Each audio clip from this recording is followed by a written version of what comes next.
Spanish officials blamed yesterday's Madrid attacks on Basque separatists. Now they say they can't rule out the possibility of an Al-Qaeda connection. Investigators are following up on the discovery of a van. The vehicle contained detonators and an Arabic tape of Quranic teachings. We want to look at the possibility of an Al-Qaeda role in the attacks. Joining us is Jeff Beatty, president of TotalSecurity.us. He's also a former operative for the CIA, FBI, and Delta Force. Good to have you with us, Jeff. Appreciate your time. Thank you for having me. What's your gut tell you about who's responsible for this? I try to fight my gut as best I can, and I think that there was a problem when the Spanish yesterday went with their gut. They went with their gut and immediately said, we're looking for ETA, for ETA. When you say that and you turn around and you start looking for people who you would normally associate to be ETA members from the Catalan region, etc., you could very easily miss in your initial dragnet the real perpetrators.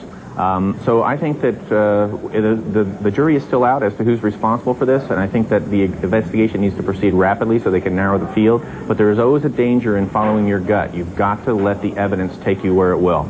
What do you make of this evidence, possible evidence of this tape of the Quran in Arabic? Well, I think that it could be any number of things. One, it could be a red herring left behind by ETA if they are involved. I really believe that there are three principal candidates to be the culprits here. The first would be ETA. They were found right before Christmas trying to put a large bomb, about a 50-pound bomb, on a train. That was detected. This is inconsistent with their historical operations, though. The second explanation could be an Al-Qaeda operation to punish the Spanish for their support of the United States and the support of the coalition. And the third is an interesting possibility I haven't heard too many people talk about yet, and that is a splinter group of ETA. We've seen the IRA do this when members of the IRA were dissatisfied with the more normal stance, the not quite so aggressive stance that the mainline IRA took. So too did the GIA in Algeria. As our chief analyst Ray Brown pointed out to me, there were even parts of the GIA that splintered off and were too violent for Al-Qaeda to see. So it might turn out to be a ETA group splintered off that has had some contact with Al-Qaeda. Jeff, of course, people always worry about copycat attacks when something like this happens. How safe is the U.S. rail system? I think that's a good question. I was disappointed yesterday, actually, on your air. I heard, a consultant from another company say he didn't think that we could secure the U.S. transit system, and he wasn't sure that we ought to.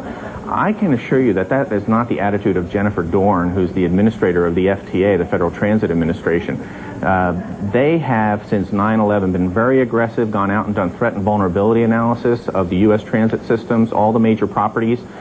Just this past month or so, our company was involved in training for them 5,000 employees in one transit property to be on the lookout for this casing activity, this rehearsal activity that precedes the attacks. And they also just launched a terrific program called Transit Watch, where it asks the ridership to be alert for certain things and to report it. And I think, yes, the United States certainly has to recognize this. Woe be it unto us if we don't look at somebody else's Pearl Harbor and learn from it. You know, do we have to let it happen here before we learn from it? I hope not. Jeff, I'm looking at some notes prepared for this interview. It says that you've recruited terrorists and you know how they operate. You know, rational people just can't explain or understand why they operate this way.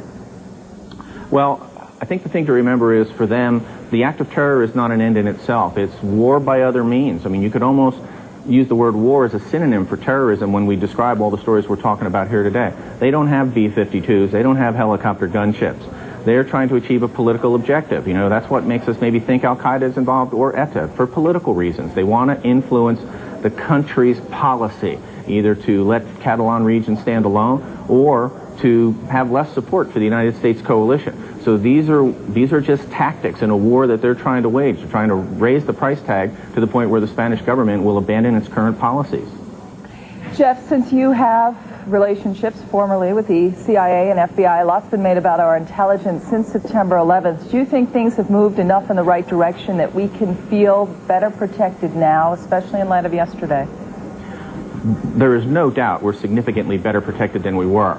But the people I know in the FBI and the CIA would still tell, and Governor Ridge, I had the opportunity to meet with him, would still tell you that we're not satisfied with where we are right now. As soon as you get complacent, that's when you're looking for trouble.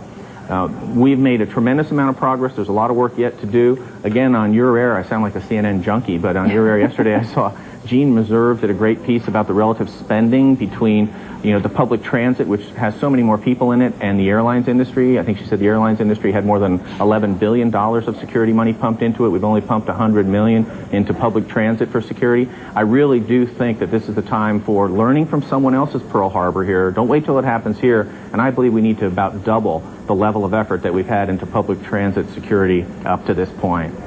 Jeff Beatty of www.totalsecurity.us. Very good to speak with you this morning. Thanks for setting the record straight. We appreciate it. Thank you very much.